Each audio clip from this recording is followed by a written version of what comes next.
তো গ্রীষ্মের গরম তুখর রোদের মাঝে হঠাৎ করে আম খেতে ইচ্ছা করলো। তো গরমের ফল আম খেতে ইচ্ছা করলো, আম তখন ওঠে নাই।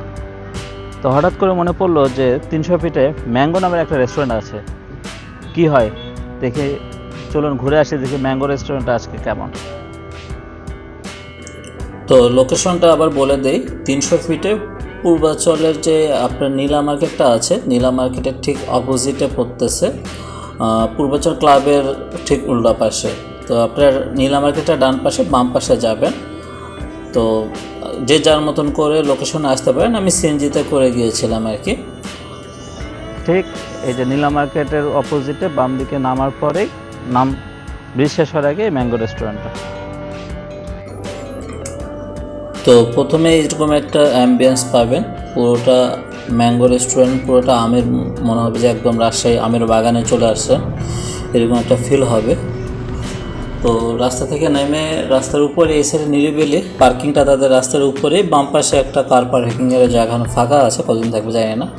তো ঢুকে এরকম একটা ওয়াকওয়ে, রাতের ভিউটা আরও জোস। তো আপনারা একটু ক্লিপ দেখেছেন। তো এখানে বাচ্চাদের জন্য একটু ঘোরার জায়গা আছে, আপনারা ফ্যামিলি নিয়ে সুন্দর একটা হাফ ডে প্ল্যান করতে পারেন। দেখা যাচ্ছে যে বাচ্চাদের সময় ভালো কাটবে, আপনারা ফ্যামিলি নিয়ে একটা গেট টুগেদার ছোটোখাটো।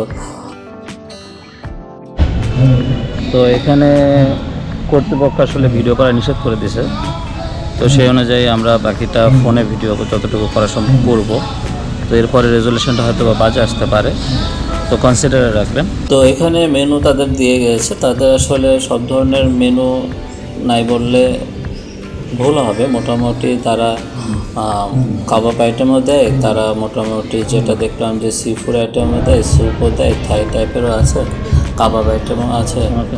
তো আমরা সব কিছুর মধ্যে থেকে কাবাব আর নাড়ুরিটাই সেফ হিসেবে নিয়েছিলাম। তো মূলত আমাদের ক্ষুধা ছিল না, জিনিসটা জায়গাটা কেমন সেটা দেখবো বলে গিয়েছিলাম, কিন্তু যাওয়ার পরে আরও মানে ভিডিও করা যাবে না, সব দেখে আরও বেশি আমরা ডিসঅ্যাপয়েন্ট হয়ে যাই। তবুও যতটুকু হোক চেষ্টা করলাম। কোল্ড কফি নেওয়া হয়েছিল, কোল্ড কফিটা ভালো ছিল, কোল্ড কফি ভালো ছিল। আমরা নিয়েছিলাম এই যে কাবাবটা আছে, চিকেন কাবাব, মানে তন্দুরি কাবাব আর কি, যেটা চিকেন তন্দুরি কাবাব বলতেছে, সাথে অনিয়ন সালাদ, আর তারা টক দই দিয়ে একটা রায়তা বানিয়ে দিয়েছিল, আর সাথে আমরা গার্লিক নান নিয়েছিলাম। তো সব কিছু মিলায়ে আমাদের মোটামুটি এখানে দাম একটু বেশি আর কি সাধারণত। তো যারা অর্ডার করবেন তারা অবশ্যই বুঝে শুনে অর্ডার করবেন। তবে এখানকার খাবারের মান যেটা দেখলাম যে ভালোই ছিল, তাদের অনেক রিপিটেড কাস্টমার ছিল এবং অনেকে ফ্যামিলি এবং বাচ্চা কাচ্চা নিয়ে আসছে।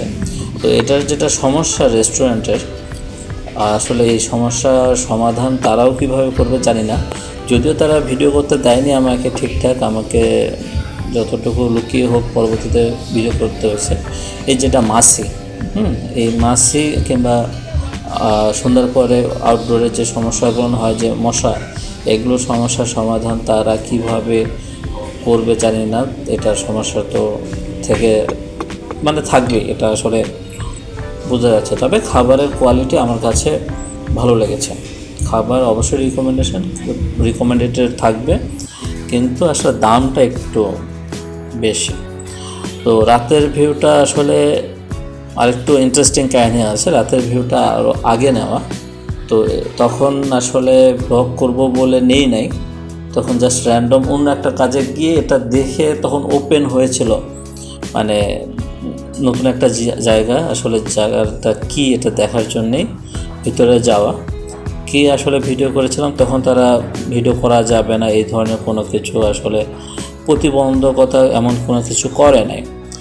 তো জিনিসটা ভালো লেগেছিল এবং একদম যে দেশীয় একটা এবং থাই স্টাইলের একটা থাকে না যে পাট টাট এগুলো নিয়ে করতেছে, দেশীয় যে এলিমেন্টগুলো, তো আমার কাছে এটা খুব ভালো লাগছিলো। তো তখন ফুটেজটা নিয়ে রাখছিলাম, তখন শীতকাল ছিল। তো আপনারা তবে এখানে রাতের ভিউটা এখনও অনেকটা সেমই আছে। তো জাস্ট একটা এখন একটু মানে যেহেতু এটা আগের ফুটেজ, সেহেতু মানে বলে দিলাম। এখনকার ফুটেজটা সমস্যা হলো যে মানে এটা না, বাট জিনিসটা সেমই আসতো। তো যাই হোক, এখন হচ্ছে ক্যামেরা নিয়ে ভিডিও করতে দিচ্ছে না, কিন্তু একটা ফোন নিয়ে র্যান্ডম ভিডিও করতে পারবেন, সুন্দর স্ন্যাপ নিতে পারবেন এবং সুন্দর ছোটোখাটো রিলসও বানাতে পারবেন। তো খুবই মজার একটা জায়গা এবং প্রচুর অ্যাস্থেটিক একটা জায়গা। আর এটা তাদের মেনলি হলো এখানে জুস কর্নার, এখানে আপনি সব খাবারই অর্ডার করতে পারবেন, কিন্তু জুস আইটেমগুলো এখানে আর কি জুস কর্নার হিসাবে এই জায়গাটা তারা, যে আমি যেটা দেখতেছি এখানে ছোট একটা মিনি জুস বারও দেওয়া আছে। আর এখানে আপনার কাপল হিসাবে বসার জন্য আছে, ফ্যামিলি হিসাবে আছে, পুরো একটা অ্যাস্থেটিক একটা ভাইব আছে। তো যখন যাবেন আপনারা কি সুন্দর একটা মনোরম একটা পরিবেশ পাবেন বলে আশা ব্যক্ত করতেছি এবং এর সাথে আপনাদের থেকে বিদায়ও নিচ্ছি। ভালো থাকবেন।